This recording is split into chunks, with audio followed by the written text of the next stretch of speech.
Hi guys, my name is David and welcome back to my channel. Today I am going to be reviewing Tunnels of Blood by Darren Shan, book 3 in the Darren Shan Saga. This is a direct continuation from book 2, The Vampire's Assistant. This book I didn't enjoy as much as the previous two books, well, for the majority of this book anyway, but it did include some more world building and kind of more lore of this world. So this is going to be my own thoughts and feelings regarding this book, and this is going to be a spoiler-free video as well. So after the events of book 2, where Darren had to make the ultimate sacrifice with himself, but also with somebody that he cared about very, very deeply. This is kind of haunting him in this book, but he's trying to kind of move on and let the past lie, but also remembering what he did in book 2 or the end of book 2. So this book is very, very slow. The first 100 pages is very slow. We follow up from where Darren and Mr. Crepsley, who is the vampire, as they are in the Cirque du Freak, which is only at the very, very beginning. Unlike the first two books where Cirque du Freak, or this circus with all these oddities and unusual people are, that's a big part of them books, but in the third book it's only mentioned at the beginning, and well, it's mentioned throughout the book, but the setting of Cirque du Freak is only at the very start of this book. So Darren's getting into the swing about being a vampire's assistant. The thought of drinking human blood doesn't really disgust him anymore, but he is always trying to kind of hold on to the fact that yes, he is half human. And it'll be kind of interesting to see how he deals with that when he becomes ultimately a full vampire. So at the start, we are introduced to a new character called Gavner. Now, Gavner is a vampire general, which is more or less like a vampire policeman. They go around and investigate all these rogue vampires and all these weird goings on, and they try to deal with it. We also briefly touch on the Vampire Council, not going into any big detail in this book. It just says that it's basically all the vampires coming together for like a massive meeting. I'm sure it's got more to it than that, but we'll probably find out more about the Vampire Council in the next books. So Gavner is an old friend of Crepsley's. In fact, Gavner is a vampire himself, if I didn't mention that already. And he is kind of discusses that Crepsley was a vampire general back in his younger years, and how he didn't really want to do it anymore, and he kind of turned his back on it. Gavner is a very good character. He's very joking around. He always likes to embarrass Crepsley. And there is talk about these rogue vampires, this group of rogue vampires within this book called the Vampanese. Now, the vampires and Vampanese are completely different species. Yes, they are both vampires, but they are, think of them as two different types of clans. You have the vampires, which are good. They don't like hurting people. They only drink human blood when it's absolutely necessary for them to do so, and they never kill their victims. They let them go after drinking some of their blood. But the Vampanese, they are the complete opposite. They believe that humans are beneath them, that humans are nothing more than just their food and nothing more than their source of nourishment. To a Vampanese, a human is only here for them to brutally kill them, suck every single drop of blood out of their bodies, and leave them in a bloody pulp. It does go into detail about the vampires and the Vampanese, and about how they don't like each other. That's probably putting it lightly. But back in the olden days when this first happened, humans were attacking both of them, as they couldn't really distinguish between vampires and Vampanese. They thought, well, what's the difference? And it resulted in a massive war, and these two clans kind of had a truce with each other. The Vampanese agreed that they would only kill humans when it's absolutely necessary for them to do so. But the two clans never meet with each other. They tolerate each other, but they don't at all mingle and come together. They kind of do their own thing, and as long as they don't break the truce, then that all's good. Also, the Vampanese are they actually are very protective of their own. If one of their own is attacked or injured unfairly, then they will hunt that person down to the ends of the earth. Their word is their bond, so when they say that they will do something, they will do it. So in a way, they do have some sort of honour. So Crepsley and Darren go to a city where Crepsley has to investigate all these strange occurrences. It's never really explained fully about what he actually does, but every single night he goes off into the city and Darren doesn't know what he's doing. We also have Ever, the snake boy, who is in this book, as he's somewhat reluctantly dragged with Darren to the city, as it seems to be some sort of like vacation or holiday for him, like a exciting trip away from the circus, which he's never really done before. And both of them are kind of wondering about what Crepsley's doing. And we are introduced to a new character called Debbie. Now, Debbie is the love interest of this book. Yes, we have romance in this for some reason. I mean, it was fine. Debbie is very attracted to Darren. It's never really fully explained about why she is or what her intentions are, or do we fully know her intentions. But she's very, very out there. She isn't afraid to approach Darren and make the first step, which is always good for ladies to do this. I mean, if any ladies are watching this and you fancy someone, then it's best to do what Debbie did and take the first step, because if you wait for us to make the first move, then you will be waiting a very, very long time. We aren't at all very good at picking up all these subtle hints that ladies keep on giving us. But she is a very out there person. She's kind of she kind of brings Darren out of his shell, and she's it's very, very hard to describe Debbie. She's just very impulsive and doing things in the moment. Debbie introduces Darren to a family, and they have a dinner, and also Christmas is a big part of this book. It's not just briefly mentioned. It's not like a small part. Christmas is set in this book, and it's a big part of it.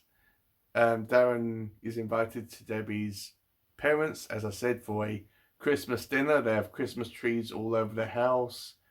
Darren wants to buy Everett a Christmas present, and Crepsley knows that Darren is excited for Christmas, and even though he is not really bothered by Christmas, he understands Darren's excitement for it, so he kind of tolerates it. So as the story progresses, we discover that, or Darren and Everett discover rather, that there is this all these killings that have happened, And these killings are very, very interesting to Darren and Ephra because these victims have been drained of their blood and been left on the street to die. So Ephra and Darren automatically come to the conclusion that Crepsley is responsible for this because he's a vampire. These people have been drained of their blood. 2 and 2 equals 5, and they come to the conclusion that it must be Crepsley. So they form this plan to follow Crepsley and find out what he is doing, where he goes, what he is doing, who he's talking to, and what he does when he goes out at night. And they decide with each other that they won't jump to any conclusions, that they won't kill Crepsley because they talk about killing him and stopping him, but they say that they won't do this until they are both equally sure and there isn't any shred of doubt in their mind that Crepsley is doing this. So they want to be absolutely 100% sure that Crepsley is responsible for this, and if he isn't, they won't go through with killing him, which is nice. So when they follow him, we come across a interaction with Crepsley and this Vampanese called Merlot. Now Merlot is very, very insane. That's probably the best way for me to describe Merlot. He is absolutely 100% batshit insane. He enjoys killing, and even using the word enjoy is putting it mildly. It excites him. It's what gets him out of the coffin every single night. And because Merlot has been feeding and drinking so much human blood, it has changed his physical appearance. His skin is purple, his hair, eyes, lips and fingernails have turned red as a result of this. He dresses in this immaculate white suit from head to toe, completely immaculate white. But he is very, very mad, and he jokes around with both Crepsley and Darren, and Merlot takes someone very important to Darren down in the sewers where he is residing, and he kind of nicknames these sewers as the tunnels of blood. So that's where we got the title of the book from. And because Merlot is down in these sewers underneath this city, it enables him to move around freely without being seen and having the sun killing him. So he's very protected, he's very secretive down there. This is his domain. Down in these tunnels, this is his area, and this is his territory. So when Darren and Crepsley go down to the sewers to retrieve whoever Merlot has taken and is torturing, they both kind of have to make a decision about what they're going to do, and also the fact about what are they going to do, because Merlot seems to have an interest now in Debbie and her blood. He has this kind of bloodlust fixation on Debbie. He is somewhat obsessed about Debbie, and it's kind of driving him mad in his mind because he wants to drink her blood and kill her so badly. I mean, I can't underestimate about how vicious and cruel and bloodthirsty these Vampanese are. They have got no remorse, they've got no sympathy. Humans to them are simply food, nothing else.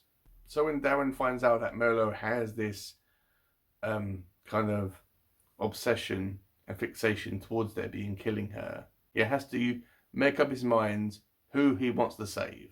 Whether he wants to save this person that Merlot originally kidnapped, or to save his girlfriend, Debbie. Yes, he refers to Debbie as his girlfriend.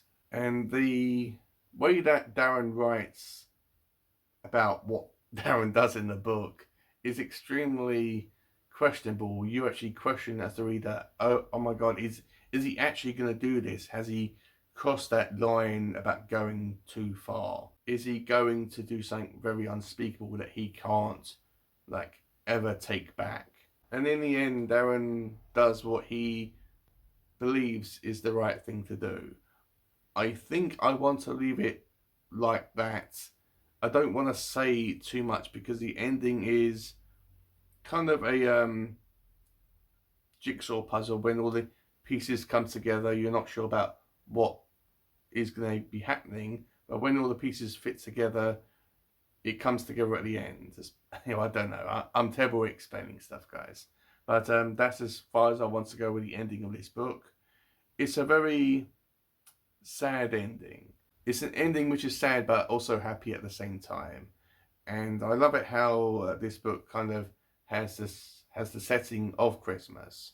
And because I was reading this at the tail end of October, where the transition from Halloween to Christmas time is quickly approaching, it made it more appropriate for me to read this book at the end of October.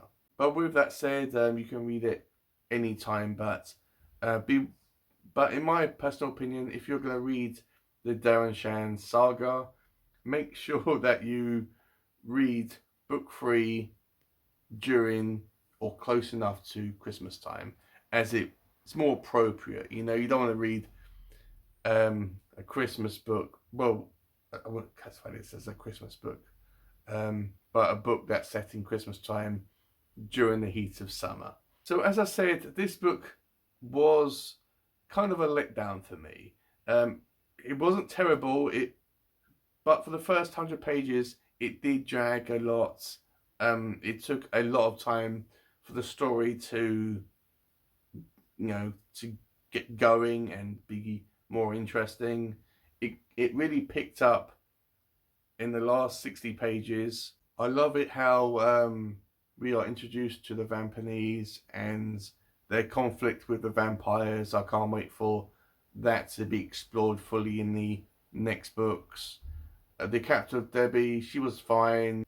She was there just to be there because the book probably needed another character to make Darren feel a bit human, or to have that kind of connection to his human half. So what I'm going to rate this book is a 3 stars out of 5. It was a good book. It was a good story, but not as entertaining and as good as book 1 and book 2. But still a welcomed book to the whole series. And also, this is the final book in the first trilogy of the Darren Shan Saga, which is the Vampire Blood trilogy.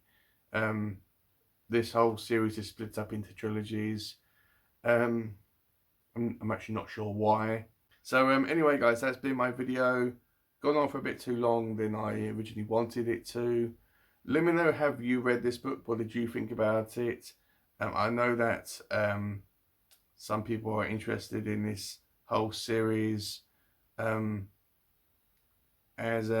mean, that they are children's books. They're very easy to read. They're very straightforward. It reminded me a lot about Harry Potter, but in this whole vampire setting. So that's one way of me to actually describe it and sell it to you guys. Yeah, I'm enjoying reading these books and reading Darren Shan's novels, going through them and experiencing them. It was just a shame that this one wasn't as good as the previous 2, but hey, you got 12 books, they all can't be excellent. So going forward, I will be reading the other books, not as many as I was doing this month, maybe 1 or 2 per month, and making my way slowly through the series. They are very quick and easy reads. I got through this one in 3 days, so they're very easy to read and quick to read rather. So I better stop the video here, guys. Thank you for watching, and I will see you in my next video.